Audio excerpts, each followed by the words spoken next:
네, 안녕하세요. 저는 성북 메가스터디에서 고대부고 1학년을 담당하고 있는 민혜선 강사입니다. 먼저 들어가기에 앞서서 귀한 시간 내주신 우리 어머님들께 진심으로 감사의 말씀 드리겠습니다. 제 소개를 짧게 드리자면 지금 고등부에서만 7년에서 8년째 수업을 하고 있고요. 현재 성북 메가스터디에서 국어 과목을 담당하고 있습니다. 그럼 바로 본론으로 들어가겠습니다. 그래서 오늘 말씀드릴 내용은 크게 4가지인데요. 가장 먼저 변화하는 수능 국어에 대해서 말씀드리도록 하겠습니다. 그래서 우리 친구들이 2027년에 수능을 보게 되겠죠. 그때부터 도입되는 2028학년도 수능의 특징인데요. 가장 큰 특징 2가지를 적어놨습니다. 그래서 우선 첫 번째는 등급제의 변화입니다. 그래서 기존에 9등급제였던 것이 이제 5등급제로 바뀌게 되는데요. 이와 같이 등급제가 변화하게 됨에 따라서 화면에서 보시다시피 기존에 1등급, 2등급, 3등급이었던 것이 이제 개편이 되면서 1등급 내지 2등급으로 들어가게 됩니다. 그리고 두 번째 특징은 선택 과목이 폐지된다라는 건데요. 이게 정말 너무 중요합니다. 그래서 왜냐하면 기존에는 우리 친구들이 화법과 작문 그리고 언어와 매체 둘 중에 하나를 선택하면 됐어요. 그래서 그렇기 때문에 보통 이제 고1 때 문법으로 변별력을 내는 경우가 많아요. 그래서 고1 때 문법 공부를 열심히 했던 친구들 그리고 상위권 친구들은 이제 언어와 매체를 선택하는 경향이 있었고요. 그리고 반면에 문법을 좀 어려워하고 피했던 친구들은 화법과 작문을 선택하는 경향이 있었습니다. 그런데 이제 더 이상은 이러한 선택을 할 수 없게 됐다는 거죠. 자, 모든 학생들이 이제 국어 영역에서 모든 과목들을 봐야 되는 상황이 왔습니다.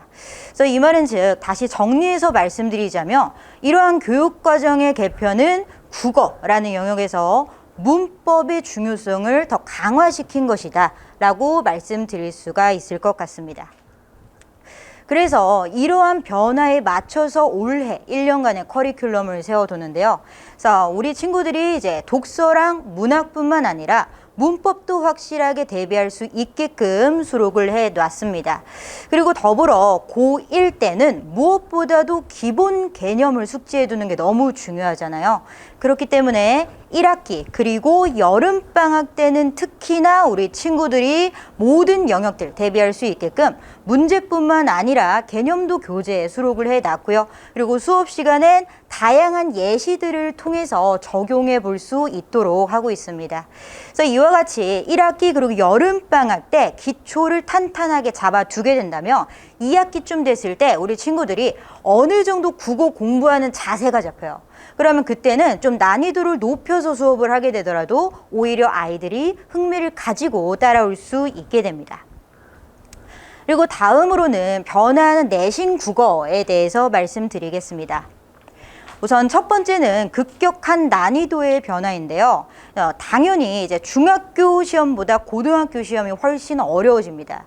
그런데 그 이유에 대해서 간략하게 말씀을 드리자면 기본적으로 중학교 시험은 사전에 고지한 범위 내에서 출제가 돼요. 그렇기 때문에 우리 아이들 입장에서 기존에 배웠던 작품, 익숙한 작품 내에서 이제 암기를 잘 해주면 어느 정도 높은 점수가 나올 수가 있었어요. 그러나 고등학교 시험 같은 경우엔 기본적으로 이제 사전에 고지되지 않은 범위도 출제가 될 수가 있습니다. 그래서 그렇기 때문에 암기하는 것은 너무 당연하고요. 더욱더 나아가서 응용하고 추론할 수 있는 단계까지 돼야 돼요.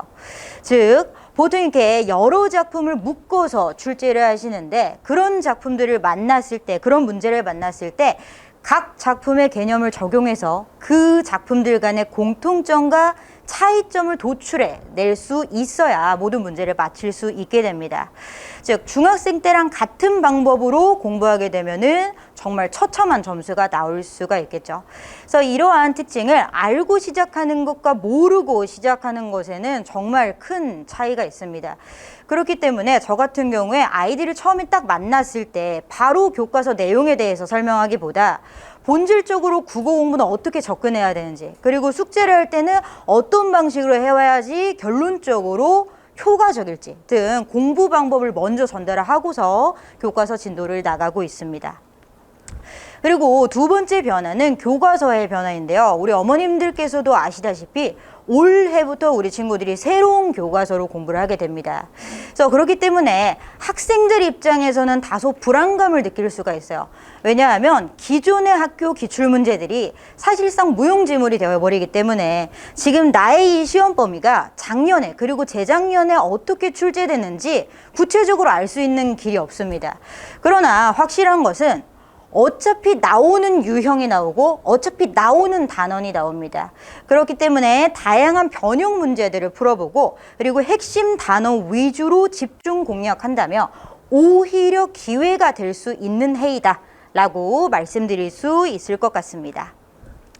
그리고 이제 고대부고 1학년 내신 출제 경향 및 그에 따른 학습 전략에 대해서 말씀드리도록 하겠습니다. 그래서 우선 제가 내린 총평인데요. 고대부고 같은 경우에 교과서 위주로 출제되는 경향이 있어요. 그렇기 때문에 교과서 구석구석을 여러 번 정독해 두는 것이 무엇보다 중요하고요. 그리고 문학과 문법 비중이 정말 매우 높은 학교입니다. 그래서 어느 정도냐면 한 시험에서는 교과서에서 문학만 출제가 되고 또 한 시험에서는 교과서에서 문법만 출제가 되는 거예요. 그래서 문학과 문법을 완전히 잡고 있어야 되는 거죠. 그리고 더불어 고등학교 시험이기 때문에 당연히 수능 개념어를 적용하게끔 하는 문제 출제되고 있고요. 그리고 특이점이 있다면 교과서와 학력평가 지문을 묶어서 출제하는 문제가 나오고 있어요. 그리고 마지막 줄에 적혀 있는 것이 고대부고의 특징이라고 말씀드릴 수 있겠는데요. 서술형 문항의 배점이 높습니다. 그래서 보통은 이제 타 학교들 같은 경우에 서술형 문항 배점이 한 4점에서 7점 정도로 잡혀요.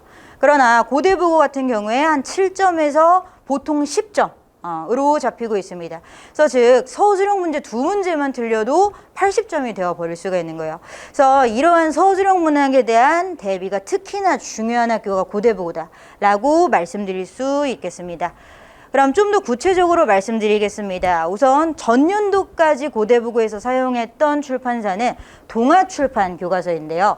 지난주에 이제 학교에서 올해 어떤 교과서를 사용하실지 올려주셨습니다. 그래서 올해부터는 비상강호형 교과서를 사용하기로 했습니다. 비상강호형.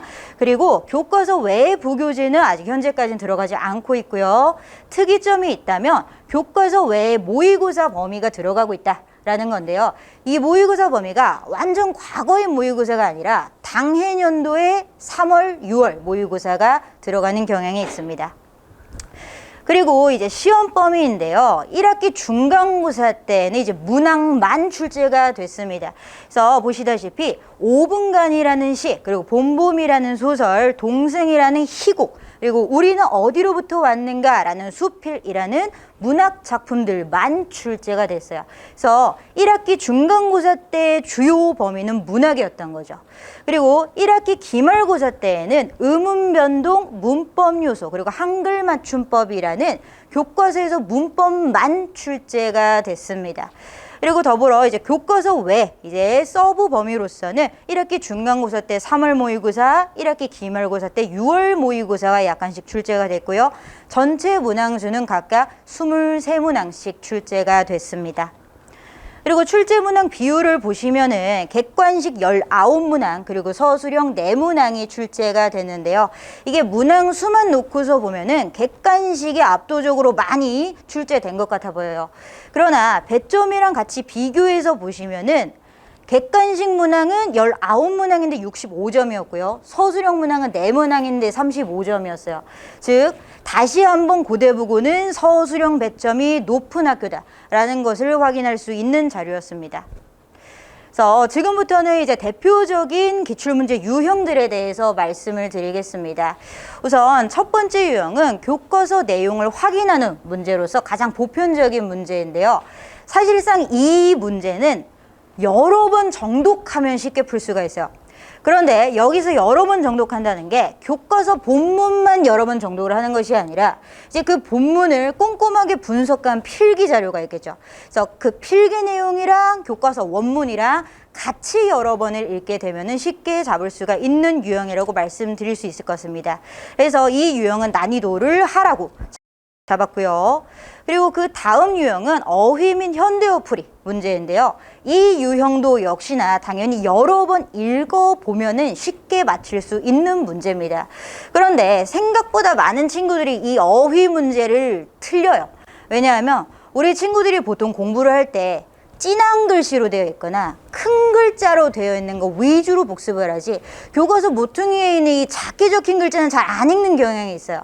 그래서 어휘 같은 경우엔 제가 매주 주간 테스트를 보고 있는데 이 주간 테스트에 꼭 어휘 문제를 하나씩 넣어둡니다. 그래서 아이들에게 어휘 문제를 풀어야 된다라는 어휘 공부를 해야 된다라는 중요성을 강조하고 있고요. 그 자리에서 한 번이라도 더 어휘를 보게끔 하고 있습니다. 그리고 세 번째 유형은 이제 보기를 활용한 문제인데요. 보통 이 보기가 들어있는 문제가 킬러 문항이에요. 그런데 고대부고 같은 경우에는 이 보기가 아예 생소한 내용이 아니라 교과서 학습 활동에 있는 내용과 관련된 내용이 출제가 됩니다. 그렇기 때문에 이 유형에 대비하기 위해서는 교과서 본문만큼이나 학습 활동의 내용을 꼼꼼하게 분석해 준다면 쉽게 풀 수 있다는 거예요. 그리고 더불어 이 보기가 달려있는 비슷한 유형의 변형 문제들을 풀어보면은 이도 역시나 쉽게 해결할 수 있는 유형이다 라고 말씀드리고 싶습니다. 그리고 이제 네 번째 유형부터가 사실상 고대부고의 킬러 문항입니다. 네 번째 유형은 수능 개념어를 적용하는 문제인데요. 당연히 단순 암기만으로는 해결할 수 없는 유형이기 때문에 비내신 기간에도 꾸준히 수능 필수 개념들을 공부를 해줘야 돼요. 그리고 더불어 다양한 예시들을 접해 봄으로써 적용력을 좀 길러줄 필요가 있는데요. 그래서 저는 수업 시간에 내신 기간이라도 관련된 수능 개념이 등장한다면 그 수능 설명을 하면서 들어갑니다. 그리고 제가 직접 다양한 예시들을 따로 정리를 해서 아이들에게 배부를 해요. 그래서 이 예시들은 꼭 나오는 예시들이니 여러 번 읽고 가라 라고 해서 따로 정리를 해주고 있는 편입니다. 그리고 다섯 번째 유형은 모의고사 연계 문제인데요. 사실상 이제 수능형 문제죠. 그래서 이 유형 같은 경우에도 킬러 문항이라고 볼 수가 있겠는데 사실상 이러한 수능형 문제 같은 경우에는 암기로 해결한다기보다는 문제 푸는 스킬로 해결을 해야 돼요. 그래서 저 같은 경우에 진도를 한 3주 내지 4주 동안 빠르게 나갑니다. 빠르게 나가고 나서 이제 이러한 유형들만 따로 싹 묶어요. 그래서 이런 유형들만 따로 싹 묶어서 문제 푸는 스킬을 기르도록 한 번에 연습을 시키고 있습니다. 그래서 이 문제는 유사한 변형 문제를 많이 풀어보고 스킬을 체화시킴으로써 해결할 수 있는 유형이다 라고 말씀드리고 싶습니다. 그리고 마지막으로 이제 서술형 문제인데요. 너무 중요하잖아요, 고대부고에서. 근데 이 서술형 문제 같은 경우에 사실상 대비하는 방법이 많이 써보는 겁니다. 많이 써봐야 돼요. 그래서 저는 매주 이 주간 테스트지에 서술형 문제 그리고 서답형 문제들을 최대한 많이 수록해 둠으로써 아이들이 계속 써볼 수 있도록 연습을 시키고 있고요. 더불어 많은 친구들이 이 서술형 답안을 작성할 때 쓰기는 쓰는데 본인이 쓰는 답이 진짜 정답인지 모르는 상태로 쓰는 경우가 있어요. 그렇기 때문에 저는 이 서술형 문제에 대해서 해설을 할 때 아이들이 확실한 기준을 가지고 답안을 작성할 수 있도록 꼭 키워드를 같이 전달해 줍니다. 그래서 이 키워드가 들어가면은 정답이 될 것이고 이게 빠지면 감점이 될 것이다 라는 확실한 기준을 제시해 주고 있습니다.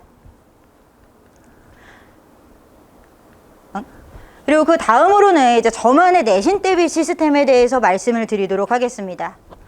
우선 교재는 자체 교재를 사용하고 있고요. 진도를 나가는 동안에 교과서 외의 내용도 모두 수록해서 주차별로 자체 교재를 나가고 있습니다.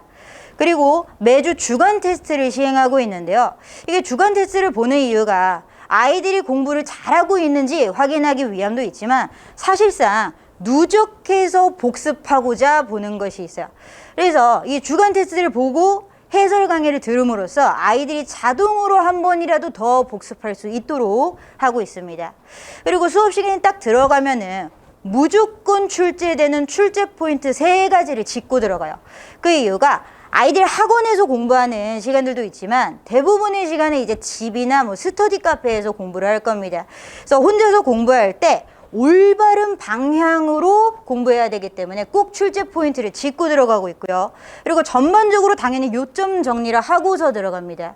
그리고 더불어 자습서보다 더욱더 꼼꼼하게 본문 분석을 함으로써 아이들이 객관적인 근거를 가지고 선택지를 고를 수 있도록 하고 있습니다. 그리고 연계작품 정리나 단계별 문제풀이 당연히 하고 있고요. 그리고 시험 일주일 전에는 기존에도 계속 문제가 나가겠지만 다시 한번 전반적으로 파이널 문제집을 통해서 아이들이 다시 한번 정리해 볼 수 있도록 하고 있고요. 그리고 시험 전날이 너무 중요하잖아요. 그래서 시험 전날에는 제가 직접 정리한 압축 노트를 통해서 아이들이 시험 직전까지도 핵심적인 내용을 파악하고 들어갈 수 있도록 하고 있습니다. 그리고 더불어 시험 전날에 실전 모의고사를 실시함으로써 시험에 대한 불안감을 낮추고 한 번 더 예측하고 들어갈 수 있도록 하고 있습니다. 그리고 관리 측면인데요. 정말 밀착 관리를 합니다. 그래서 아이들이랑 떨어져 있을 때에도 계속 연락을 해요. 그래서 공부하면서 궁금한 점은 없는지, 뭐 과제를 하면서 막혔던 점은 없는지, 지난주에 여자친구랑 싸웠다 그랬는데 뭐 화해는 했는지 등등. 그래서 친구이자 멘토의 역할을 계속 하고 있습니다. 그리고 당연히 어머님들께 출결이나 학습 결과 문자 발송 당연히 드리고 있고요. 그리고 동영상 제공도 당연히 하고 있습니다. 그리고 이제 마지막으로 성적 우수 일부 사례인데요. 정말 많은 친구들이 잘 해내줬습니다. 과정은 힘들었지만 좋은 결과를 받고서 아이들이 정말 행복해 하더라고요. 그래서 저는 올해도 아이들과 이러한 좋은 결과 그리고 예쁜 추억들을 만들어 보고자 합니다. 그리고 이제 끝으로 이제 고대부고 1학년 개강일에 대해서 말씀드리겠습니다. 그래서 고대부고 1학년 국어 개강일은 3월 8일 토요일이고요. 시간은 6시부터 10시까지 4시간으로 진행됩니다. 그리고 이 아래는 저희 학원 번호란 제 번호 적어놨습니다. 그래서 궁금한 점이 생기신다면 이 번호로 연락 주시면 언제든 연락 주시면 상세히 설명드리도록 하겠습니다. 그럼 설명회는 여기까지 하도록 하겠습니다. 감사합니다.